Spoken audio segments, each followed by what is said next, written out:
Hai, welcome back to my channel. Lavisonya di sini, kekuatan terbesar adalah cinta. Apa kabar kalian? Tamu gue kali ini seperti biasa luar biasa. A father, a chef, and also a pastor. Teman dekat gue aja Silantang.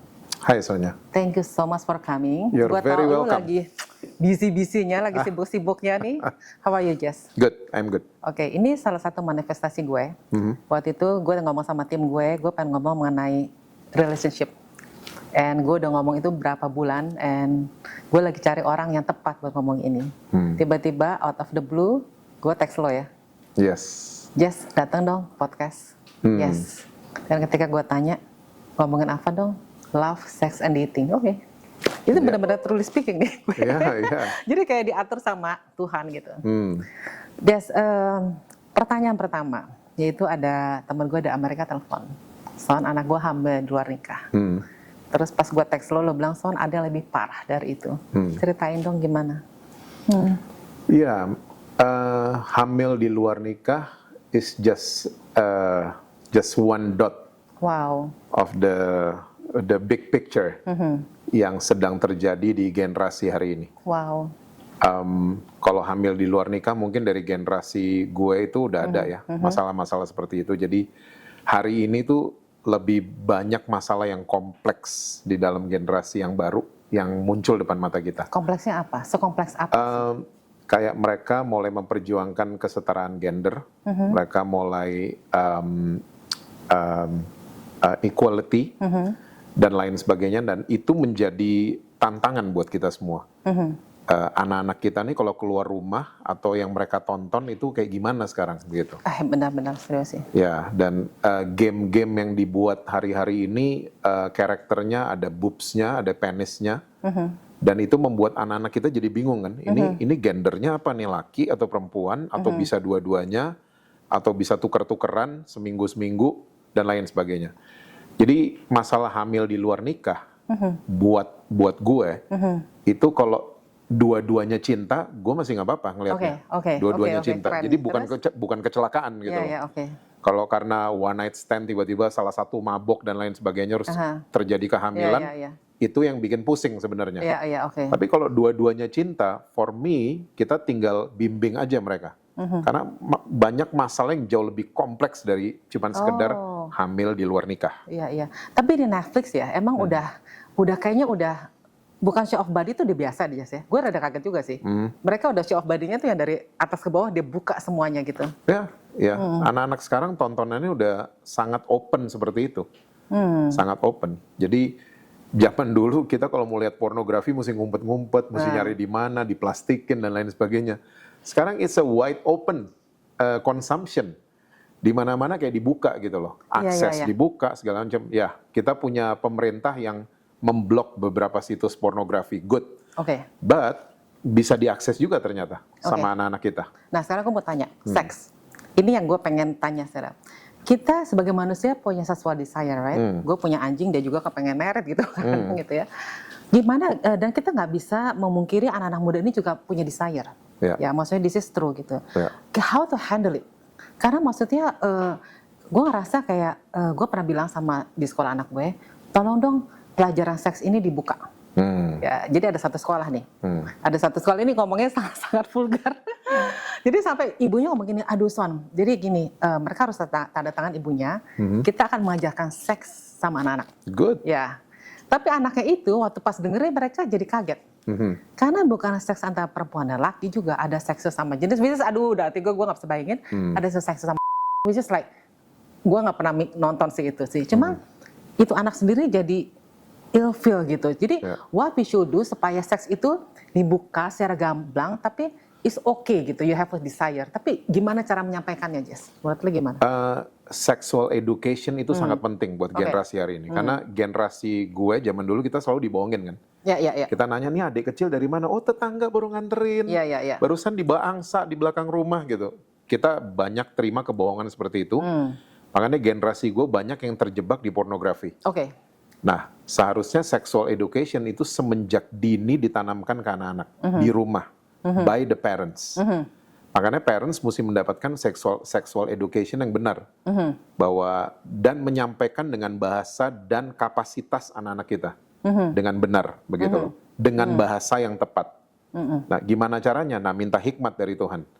Makanya jangan cuma tahu bikin anak kita. Tapi kita mesti ngajarin mereka di rumah semenjak mereka dini.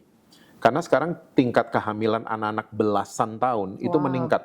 Wow. Karena karena akses ke pornografi gampang dan mereka nggak punya sexual education. Jadi akhirnya jatuhnya ke situ-situ mau coba-coba. Nah, kalau anak-anak di rumah sudah di-equip dengan sexual education yang benar, mereka keluar rumah mereka akan hati-hati. Oke, dulu zaman sekarang ada namanya happy pill, ada namanya segala macam gitu, Jess. Jadi sekarang ngajarin itu gimana gitu, Jess, ya bingung juga gue. Ya itu, makanya kalau ada sexual education, mereka kan akan tahu penyakit kelamin dan lain sebagainya. Mereka akan lebih aware nih anak-anak, begitu. Daripada mereka nggak tahu, akhirnya larinya ke pornografi. And porn itu bukan education, itu fantasy. Oke. Ya kan, nggak ada cewek dikedipin buka baju kan? Nggak ada, cuman ada di pornografi. Iya. Makanya banyak orang akhirnya jadi predator. Mereka berpikir di dunia nyata seperti itu. Mereka kan jual fantasi. Nah, makanya kalau anak-anak kita ter-equip dengan benar, dengan edukasi yang benar soal seks, gue percaya sih kita akan bisa reduce ini semua. Karena mereka keluar rumah, mereka juga aware udah segala macam. Oke. Jadi mereka udah tahu nih tanda-tandanya ada awareness, ada awareness. Oh nih, gue mesti gimana, how to behave segala macam. Kalau gue pakai baju seperti apa, nanti lawan jenis gue gimana, segala macam. Mesti tahu anak-anak kita. Tapi gini loh, Jas, kita lihat Jakarta sama Bali aja ya. Lo ke daerah Canggu deh. Orang cuma pakai baju berenang aja kagak diliatin, coy. Emang itu pantai dan maksudnya santai gitu. It's just atmosphere kalau itu, beda lah. Kita nggak bisa pakai bikini ke kawinan kan. Nggak bisa, it's just a fashion. And atmosphere. Iya, kita pakai baju wedding di kolam renang juga aneh. Iya. Jadi karena atmosfernya udah gitu, makanya kita jadi biasa aja. Iya. Terus gimana nih judulnya nih? Kalau misalnya love, sex, and dating, sejauh apa yang lo bisa handle? Ngerti gak sih? Ciuman. Ya pasti ada desire-nya dong, pengen more and more and more. Nah gimana tuh?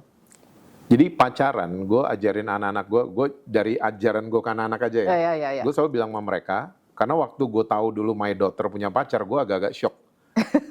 What gitu? Karena daughter tuh kan biar gimana kan first love-nya daddy-nya. Iya. Sampai dia umur berapa tetap kayaknya anak kecil banget gitu. Jadi gue bilang sama dia, boleh kamu pacaran. Dan kamu mesti ingat pacaran tuh nggak ada di Alkitab. Pacaran nggak pernah ditulis di dalam Alkitab, tapi kita kan bisa mengambil hikmat dari semua pengalaman orang-orang yang pernah ada. Jadi pacaran yang benar adalah ngobrol di tempat rame dan banyak CCTV-nya.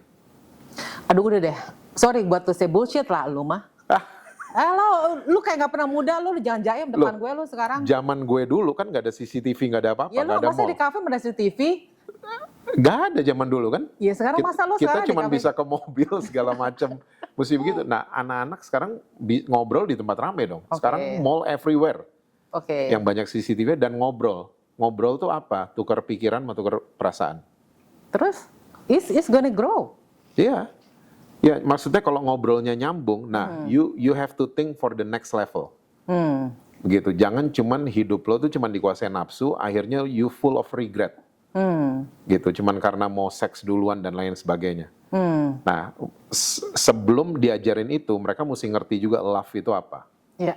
Begitu. Seringkali orang tuh waktu attract sama lawan jenis, mereka pikir tuh udah love. Padahal belum, gue cinta sama dia.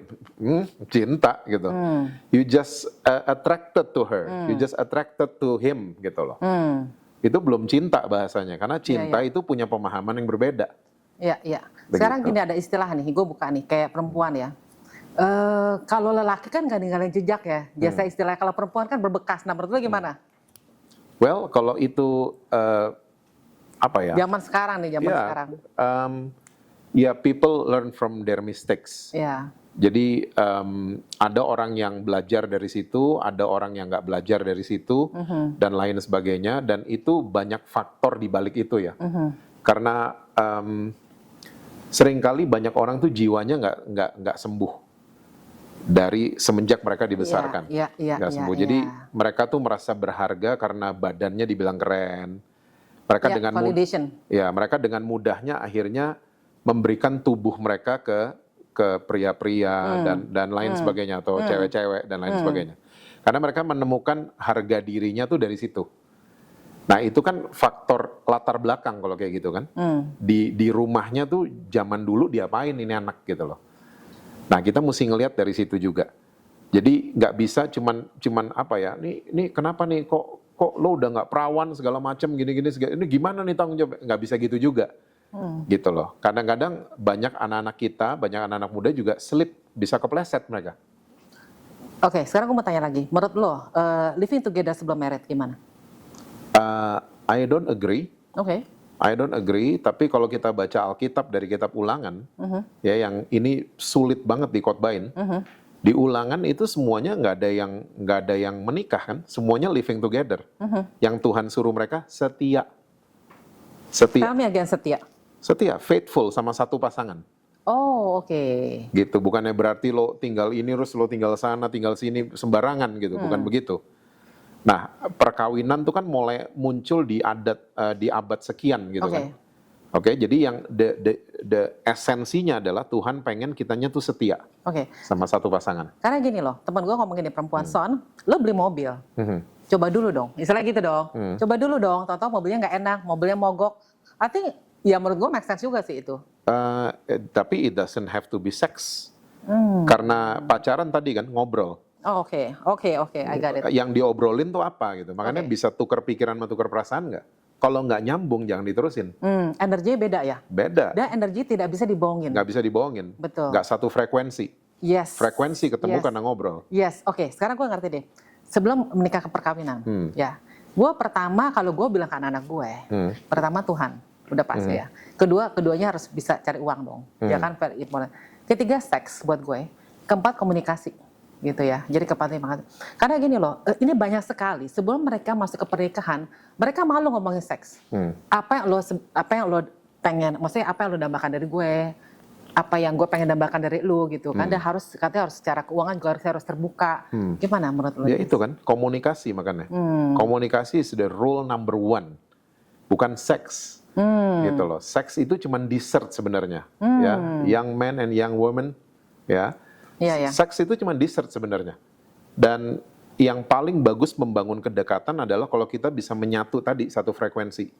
Pikiran sama perasaan. Karena perempuan pakai perasaan, cowok pakai pikiran. Nah, Disian, gue mau nanya lagi nih ke lu. Ceritanya panjang. Lelaki. Katanya yang pertama kali lihat dari jatuh cinta dari bentuk perempuan dulu ya, Jess. Nah itu kan, jatuh dari mata. cinta. Benar ya, dari mata. Pertama kali attract ya. Kalau perempuan dari otak.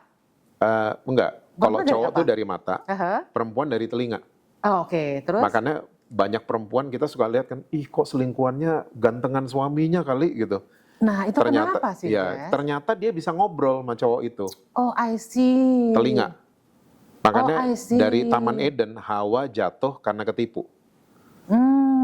Makan aja, nanti kamu jadi kayak Tuhan. Makanya banyak cewek itu jatuh karena ketipu. Jadi komunikasi paling penting, benar sih? Penting sekali. Yang lain-lain tuh akan mengikuti. Ya. Kalau punya istri atau suami dan nggak bisa ngobrol, itu sangat painful. Betul painful. Banget. Ya. Ini karena ada gue tahu ya. Ini suaminya tuh successful deh, istrinya cantik. Tapi masih sering main sama KD golf. Gue pikir apa yang kurang, lu ngertinya? Apa sih yang kurang? Apakah itu si gue ngomong si Mbak KD-nya memuja tuh suami atau gimana? Apa sih Jah? Maksudnya?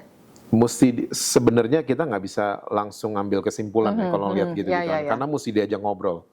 Karena sekarang ada penyakit juga namanya narcissistic personal disorder. Apa tuh? Ada cowok-cowok dan cewek-cewek yang seneng dirinya tuh dipuja.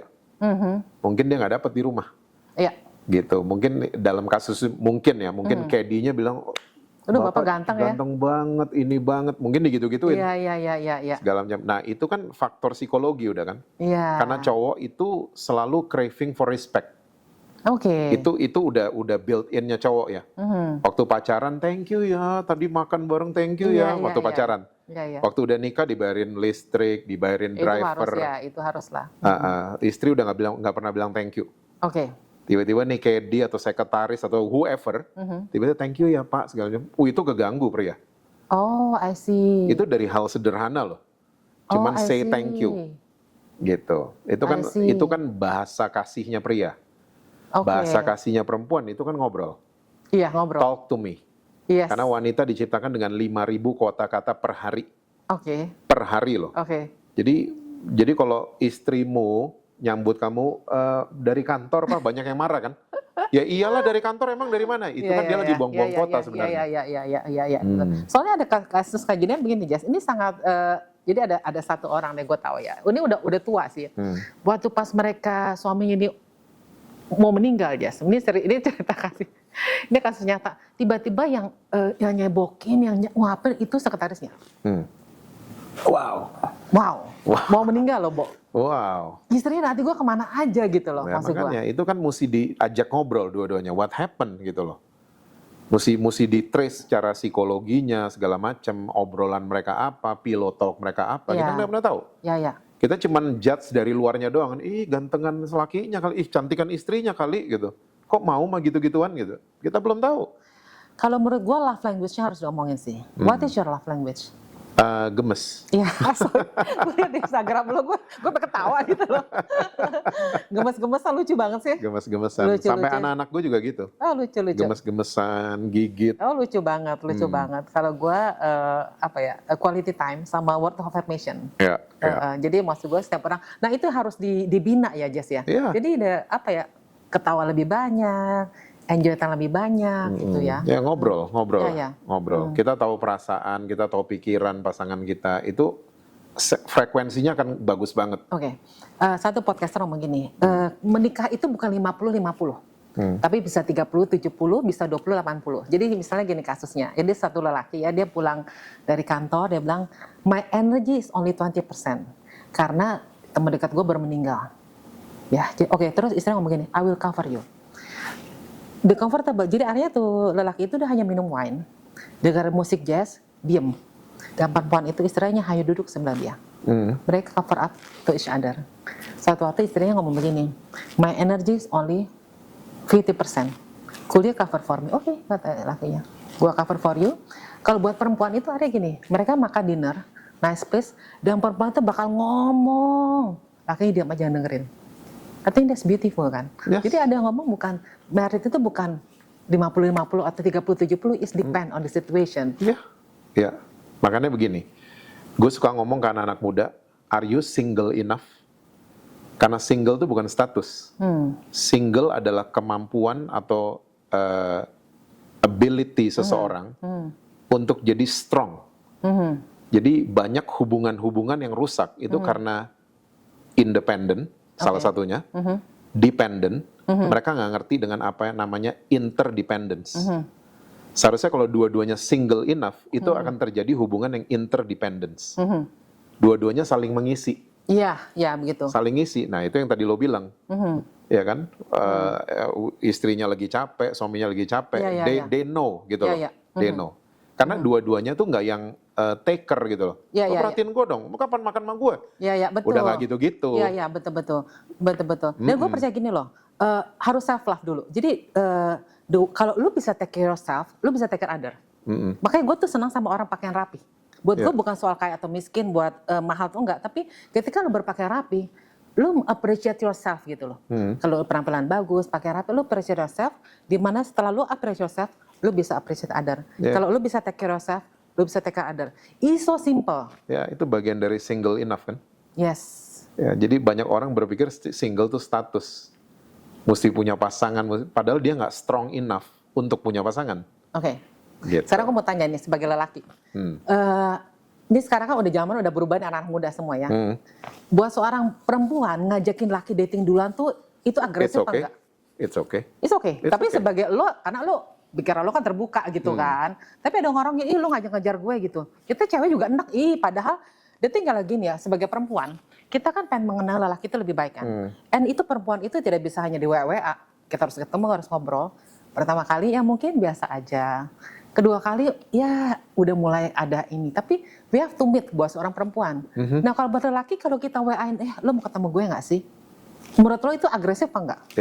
Ya bahasanya mungkin ini ya, jangan, lo mau ketemu gue gak? Bahasanya mungkin dihalusin dikit kali. Misalnya kayak apa Do you have time to have coffee with me? Ya gitu-gitu lah, misalnya kayak gitu loh. Ya cowok juga seneng lagi digituin. Gak apa-apa ya Jess, itu enggak nggak apa-apa. Nggak apa-apa ya, tapi bukan agresif ya? Enggak dong. Yakin? Yakin. Lo yakin? Yakin banget. Gue seneng kalau misalnya gue masih single, terus wow gitu. Kalau gue nggak suka, gue mungkin akan waktu kita have coffee, gue akan kasih kode, kasih dia jangan berharap sama gue. Gimana caranya aja? Cerita deh. Ya, well itu depends kalau udah onsite. Oke, kedua ghosting. Gue nggak suka nih. Ada cara begini kan? Gue ngebahas sama mereka nih. Ghosting itu gue nggak suka. Kalau lu yes no. So we can move on. Jangan ngomong janjinya ketemu yuk. That's it gitu loh. Menurut lu itu gimana tuh? Ya. Banyak anak-anak kan begitu ya, sekarang. Again, makanya kan pacaran tadi kan ngobrol. Ngobrol. Kalau nggak jelas, ini bisa terjadi. Karena banyak pengecut di luar sana. Oke. Gitu, yang mempraktekkan ghosting dan lain sebagainya. Nah, sekarang mau nanya lagi. Lu sih man with confidence ya. Ada nggak sih rasa yang membuat lelaki itu insecure sama perempuan apa sih? Jujur, gue juga akan ngomong abis ini. Laki-laki itu biasanya nggak jadi insecure karena mungkin istrinya penghasilannya lebih tinggi dari dia. Oke. Makanya gue suka bilang sama anak-anak muda dimanapun, kalau mau married, ya yang dipersiapkan yaitu single enough tuh masuk di situ. Oke. You single enough nggak gitu loh? Keren untuk banget. masuk ke hubungan yang namanya interdependence. Lo bukannya jadi depend on your wife tiba-tiba segala macam, itu kan nggak sehat gitu loh. Or depend on your husband yang clingy, nggak bisa ngapa-ngapain gitu loh. Kayak gitu.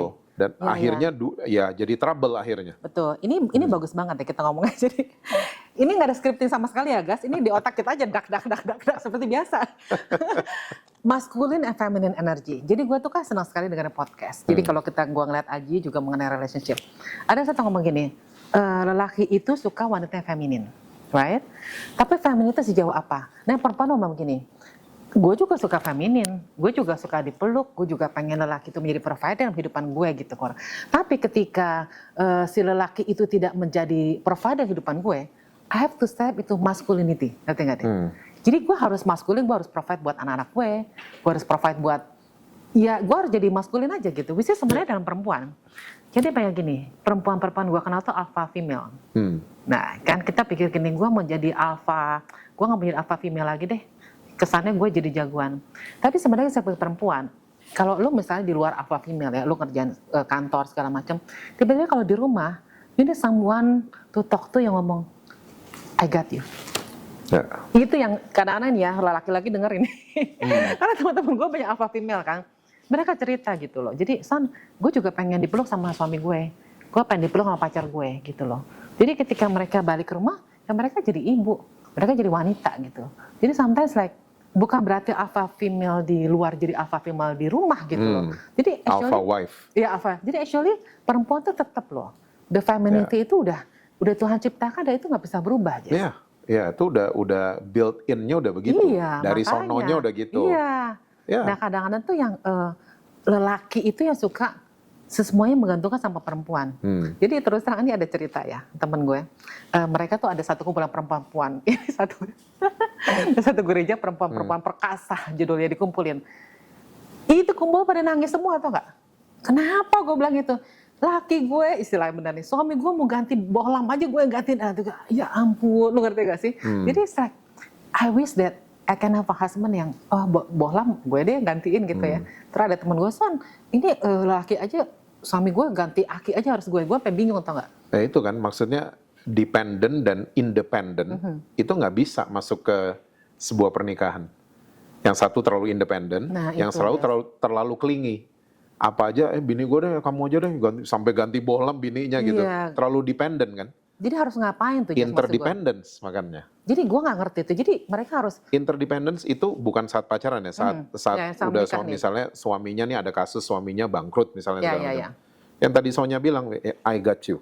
Aduh keren banget loh itu. Tenang aja, gue akan bantu lo. Istrinya tiba-tiba begitu.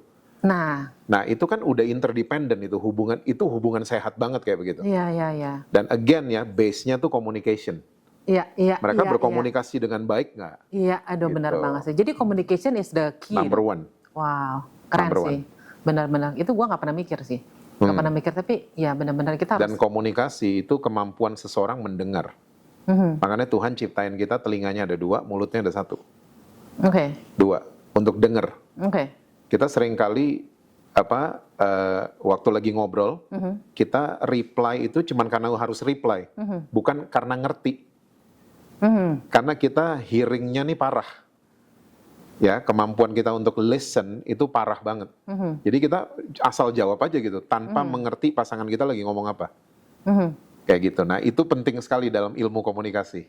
Oke, keren banget. Ngomong-ngomong komunikasi, kan kita suka kafe nih, cewek-cewek ya. Banyak sekali couple-couple depan gue gitu ya. Gue kan suka ngeliatin kan, yang lelaki, ini benar-benar terlihat, waktu the whole dinner or the whole lunch, yang perempuannya megang WA, yang laki megang WA, no communication. Itu udah di mana-mana. Gila ya, Des. Sekarang family dinner aja kayak begitu kok, semuanya on the phone gitu loh. Semuanya on the phone. Mendarat di mana aja, lagi mendarat di Bali, satu keluarga semuanya on the phone. Lihat-lihat dong Bali, gitu. Ini lihat telepon semuanya. Wow. Gitu. Tapi maksud gue ada gue pengen ngomong mengenai romantisme dalam perkawinan ya, Jess. Jadi kalau buat gue, say thank you to your buat pasangan ataupun lu leave note. Thank you for a nice dinner. Itu buat gue just something gitu, Dak. Mungkin orang lain nggak begitu. Cuma menurut gue, I think we have to do it gitu. Dan ketika kita dinner berdua sama pasangan, gak usah sama anak, itu kan jarang. Banyak orang menikah. Dulu zamannya gue sih, lo menikah, kemudian ditanya dong sama emak-emak, kamu punya anak? Ya dong, anak terus kita konsentrasi nih sama anak. Konsentrasi anak begini, kita masukin kumon, masukin diber segala macam. Anak besar, komunikasi udah gak ada lagi. Karena anaknya udah ninggalin, ada sekolah di Amerika, ada sekolah mana. That's it. Goyanglah perkawinan. Nah itu yang aku belajar, dimana udah harus dari awal. Yes. Romantisme itu harus dari awal. Ya, romantis sebenarnya itu akibatnya. Penyebabnya adalah komunikasi again. Iya benar. Ya, karena kalau kita komunikasinya bagus, itu semua dessert gitu-gituan. Akan automatically akan terjadi. Otomatis, gue jadi tahu, istri gue ternyata seneng loh dikirimin bunga. Wah, jadi tahu karena ngerti. Iya. Gitu, dan itu semua base-nya komunikasi again. Gitu, kalau enggak kita mana tahu istri kita suka bunga, suka di leave note mungkin, segala, kita mana tahu. Iya. Akhirnya jadi nebak-nebak, terus akhirnya jadi asumsi. Kamu seharusnya udah tahu dong, kamu gini dong, kamu gitu dong. Jadi gitu kan akhirnya. Dan banyak orang juga gini, gue belajar. Kalau ketemu teman-teman arisan cakepnya minta ampun, ya. Ketemu suami pakai daster doang. Yang maksudnya gue heran juga katanya why don't you, maksudnya kalau ketemu suami ada cantik gitu ya. Gue kadang mikir gini loh, kenapa banyak laki-laki pengen jajan di luar? Apakah nggak puas sama seksual dengan istrinya atau gimana sih, Jess? Makanya gue bilang itu komunikasi. Why don't lo apa sih yang lo pengen dari seksual kita? Ya kan? Kenapa sih nggak diomongin? Kalau bisa ngobrol enak kan? Nah itu maksud gue. Because mungkin we were born in a culture, di Indonesian culture yang kaku mungkin. Iya. Kayaknya tabu gitu loh. Iya. Seks uang tuh kayaknya tabu banget kalau dibahas. Akhirnya karena nggak pernah dibahas, orang jatuhnya diduaini terus. Betul banget. Nggak pernah dibahas soalnya. Betul. Sexual education nggak pernah dapat, orang keplesetnya di situ jadinya. Iya, betul. Masa makanya kayak gue bilang, gue sampai ngikutin ajinya perempuan ya mengenai seksual gitu. Jadi emang harus dibahas apa yang lo mau dari gue dan apa yang gue mau dari lo. Even sebelum marriage harus dibahas itu. Ya, mesti open. Gila ya? Iya dong. Gila ya, dulu zaman gue mah kagak begitu. Makanya pacaran tuh kan bukan soal pegangan tangan. Makanya gue ajarin anak-anak gue ngobrol. Jadi kuncinya cuma ngobrol ya? Ngobrol, bukan pegangan tangan. Nanti anniversary, kita check-in di mana? Nggak gitu-gitu udah. Ya mungkin fisik lo deket gitu loh, tapi the frekuensi itu nggak pernah dibangun. Akhirnya waktu masuk ke pernikahan, dengan mudahnya lo ngomong cerai, seperti mudahnya lo buka baju waktu pacaran. Gitu. Jess, aku satu lagi aku mau ngomong gini, banyak orang lukanya tuh nggak sembuh, Jess. Jadi aku ngerasa kalau kamu nggak heal, kamu akan narik yang orang nggak heal juga. Gimana menurut lo, Jess? Ya, gue percaya banget sama hukum tarik menarik ya. Yes. Jadi banyak orang waktu putus dari pacarnya, dia selalu fokusnya mencari orang yang lebih baik dari ex-nya. Oke. Dia nggak pernah ada waktu untuk hibernasi, untuk nyembuhin diri, become a better version of me. Oke. Gitu, nanti dia akan attract juga someone better juga. Wow. Gitu loh, bukan seseorang yang sakit yang di-attract sama dia. Karena kebanyakan orang, wah gue move on-nya mendingan gue punya pacar baru. Ya. Nah ternyata apalagi sekarang ada, ya mungkin ini udah turun-temurun ya. Banyak orang kalau cari pacar salah satu syaratnya adalah cinta Tuhan nggak gitu. Iya betul. Dan nggak pernah ditanya jiwanya sehat nggak. Nah benar. Nggak pernah ditanya. Yes. Nah banyak orang agree. gini, tubuhnya habis dipakai buat dosa. Waktu dia jumpa sama Tuhan, dia balik, dia lompat ke hal spiritual. Benar. Jiwanya dilewatin. Dia lompat, jadi rohani-rohani, tapi ternyata masih childish. Gitu. Jadi suka hakimin orang, tiba-tiba gampang kesulut, gampang tersinggung, dan lain sebagainya. Karena ternyata jiwanya di-skip, bahasa anak-anak sekarang. Di-skip. Wow, keren banget itu. Gitu. Karena waktu kita mungkin masih jadi budaknya dosa, istilahnya begitu. Mungkin jiwa kita banyak yang terluka. Akhirnya self kita nih nggak bisa diisi sama Kristus, dan jiwa kita dikuasain sama ego. Ego kita jadi CEO, bukan self kita. Dan waktu ego yang memerintah, ya akhirnya jadi gitu. Dan banyak sekali gue lihat banyak orang yang nggak heal, tapi udah keburu menikah. Dan luka itu dia bawa sampai menikah, dan luka itu makin lama makin besar. Dan efek ke pasangannya, itu banyak sekali gue lihat. Iya banyak banget. Jadi banyak banget. Iya, makanya istrinya juga akhirnya kena mental exhausted dari suaminya juga gitu kan. Ya, makanya that's why I'm lagi banyak collab sama psikolog-psikolog. Ya, ngerti. Yes, karena ini ternyata isu yang penting banget gitu loh. Iya. Gue mulai dari 2 tahun lalu ini, kenapa anak-anak sekarang ngomong mental health semuanya di mana-mana? Yes, gue juga. Kenapa ya? Ternyata ini isu yang penting banget karena kita skip ini, skip isu ini. Mental health, Ya, sementara Yesus kan pengen lihat kita sehat tubuh, jiwa dan roh. Yes. Gitu loh. Tubuh kita juga jangan, ya kita kalau tubuh sakit kita ke dokter dong. Jiwa kita kalau sakit kenapa nggak cari psikolog? Iya.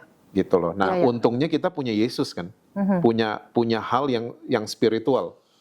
Ya, oke. Sekarang banyak gini, yang lo ngomong mengenai jiwa. Banyak orang tidak sembuh, tapi tidak menyembuhkan diri sendiri, mereka hanya lari ke gereja, sorry to say aja, ya kan? Tapi maksudnya mereka hubungan dengan Tuhan, oke. Tapi akhirnya kan nggak bisa memberikan kesembuhan buat jiwanya kan. Luka itu kan harus sembuh, Jas. Iya.